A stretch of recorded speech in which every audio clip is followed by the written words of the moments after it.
Attendez-vous, ils vont donner leur maître quand vous donnez comme ça. Il y a le choix là. Attendez-vous là.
C'est le vigile aussi. Arrête le vigile. Il y a des témoins qui disent que c'est lui qui a agi en stop. Reculez s'il vous plaît. On va faire service des cartes.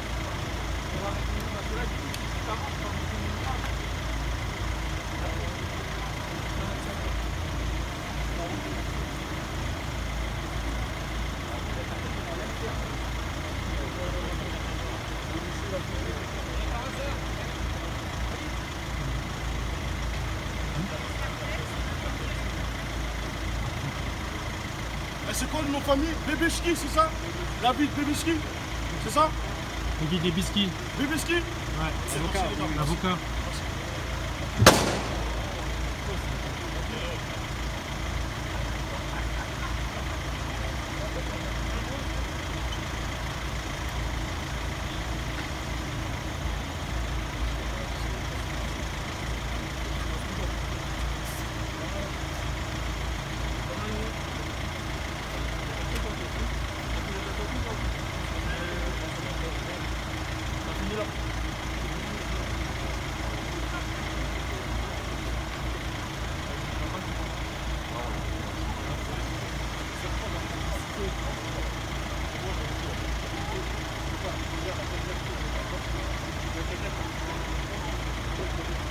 Oui, on va lui demander, on va lui demander de fournir la preuve d'achat. Elle avait montré le ticket.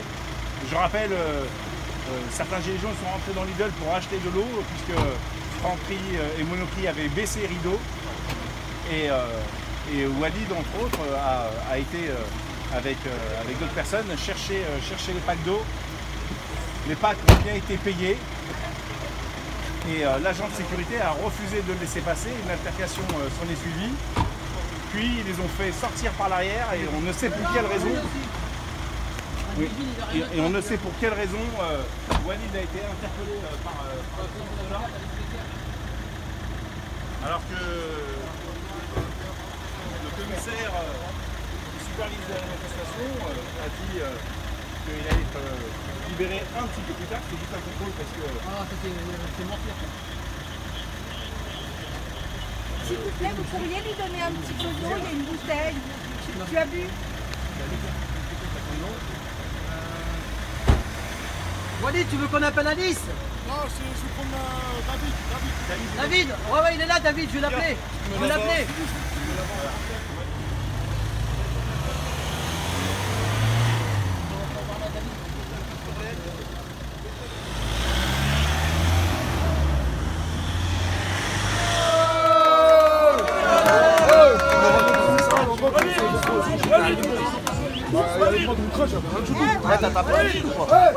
L'action qui s'est passée aujourd'hui. Bonjour à tous les laveurs. Dans tous les cas, mon pote d'enfance qui vient de partir là, il vient de loin, on a cotisé. Moi j'avais un petit billet 5 €, j'ai cotisé un petit peu, tu vois. Ouais. Du premier coup. Et là, du premier coup, il y a mon pote, ma pote, elle me demande de porter Les packs d'eau? des packs d'eau. Et direct le vigile, il m'a lancé les packs d'eau par terre. Et il a commencé à s'énerver contre moi. Moi, j'ai commencé, il voulait me prendre par là.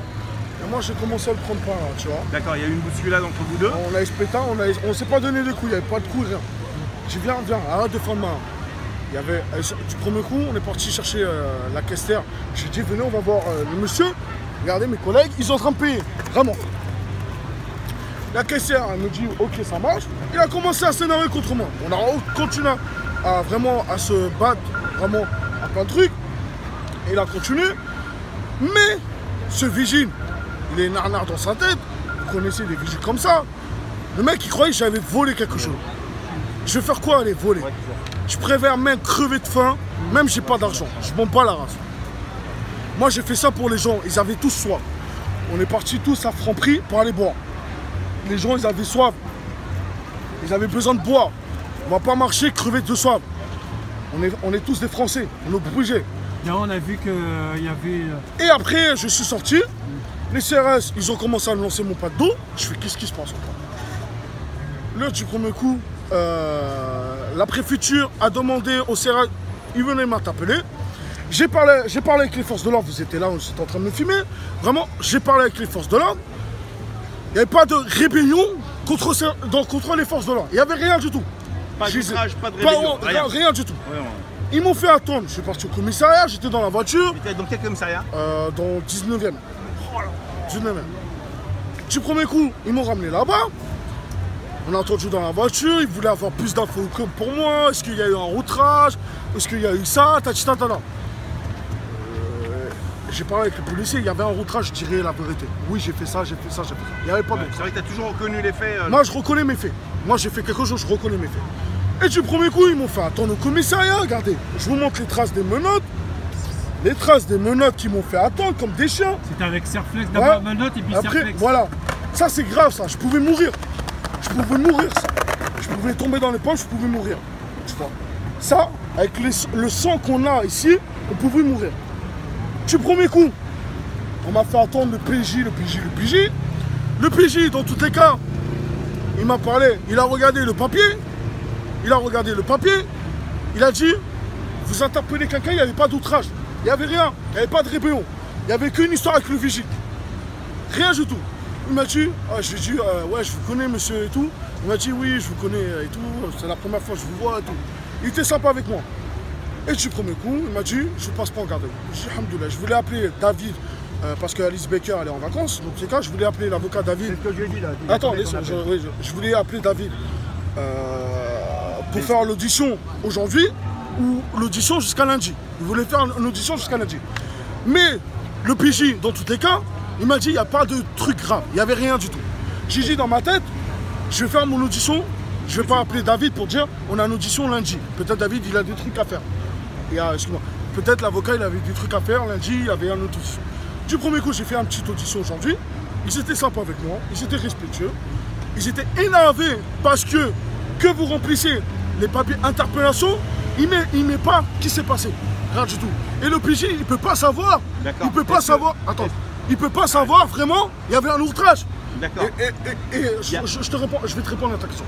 Et du premier coup, moi, il m'a dit, Walid, il n'y avait pas d'outrage, il n'y avait rien du tout. D'accord. Vas-y. Alors, je m'excuse de couper parce que c'est des choses que tu répétais.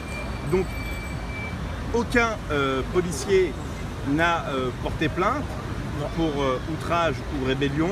Le magasin n'a pas porté plainte. Le magasin n'a pas porté plainte non plus, le vigile non plus. Non, il n'y avait rien. Il y avait rien.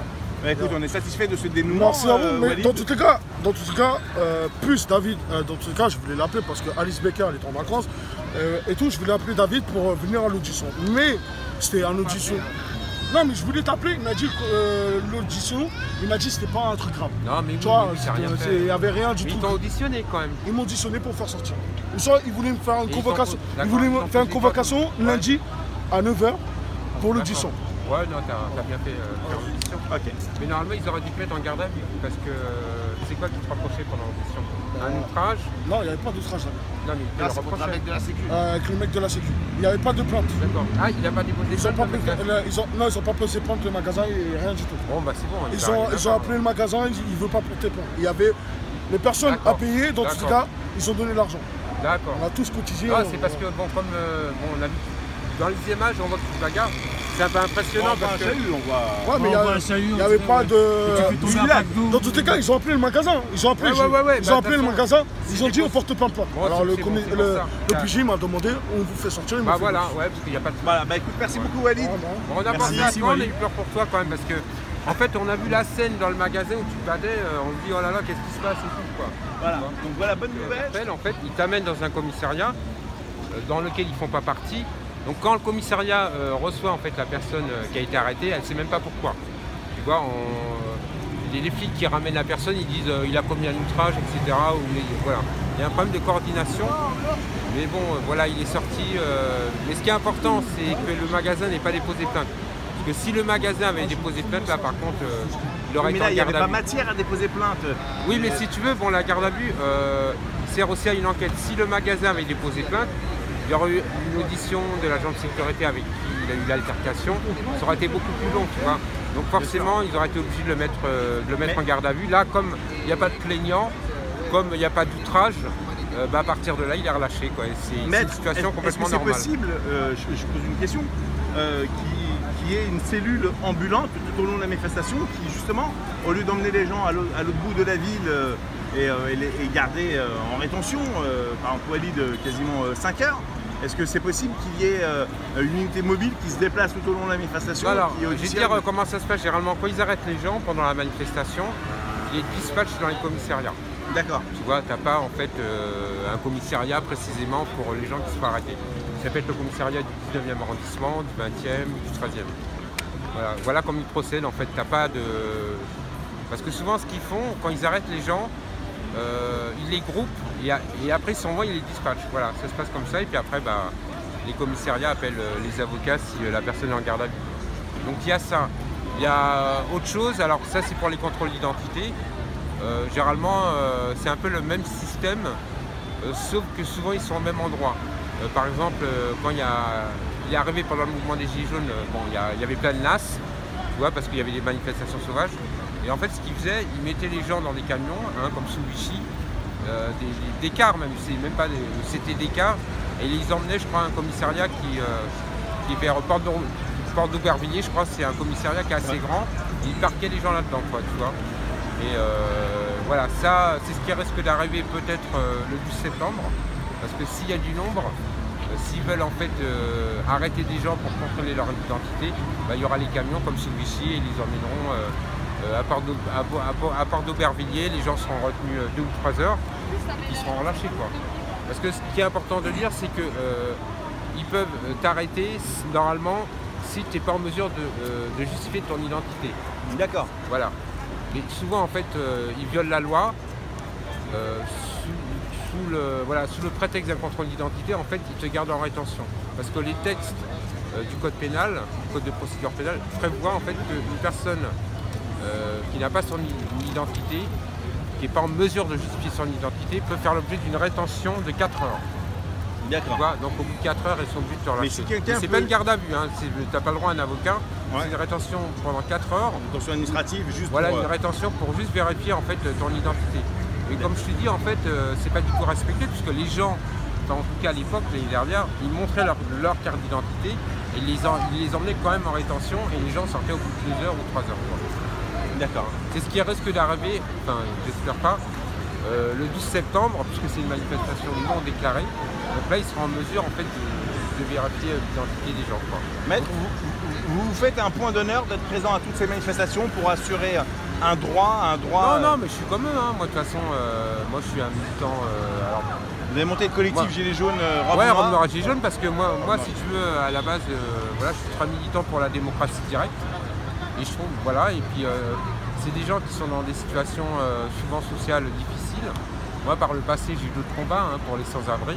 Alors évidemment je ne fais pas le comparatif avec les sans-abri, mais en tout cas j'ai toujours été militant pour le peuple, pour ce que les gens, que l'oligarchie appelle avec mépris les gueux, tu vois. Voilà, avec la France, quoi, avec la France, c'est la France, quoi. Tu vois. La France d'en bas. Voilà, donc c'est pas... si j'ai fait toutes les manifs, enfin si j'ai fait presque toutes les manifs, c'est évidemment pour la cause, hein, c'est pas forcément... puis en même temps, je me sers de mon expertise comme avocat pour les aider, mais comme tu as des gens, des infirmières ou des aides-soignantes qui se servent de leurs compétences médicales, comme voilà, les street medics par exemple. Tu vois, je crois que les street medics, elles sont aussi... Vous apportez votre pierre à l'édifice. Voilà, elles sont aussi militantes de Gilets jaunes. Il y a d'autres gens, il y a d'autres personnes handicapées qui ne peuvent pas se déplacer. Elles hébergent les gens, hein, les provinciaux, quand ils viennent à Paris pour les manifestations. Je crois que chacun en fait apporte sa pierre à l'édifice, quoi.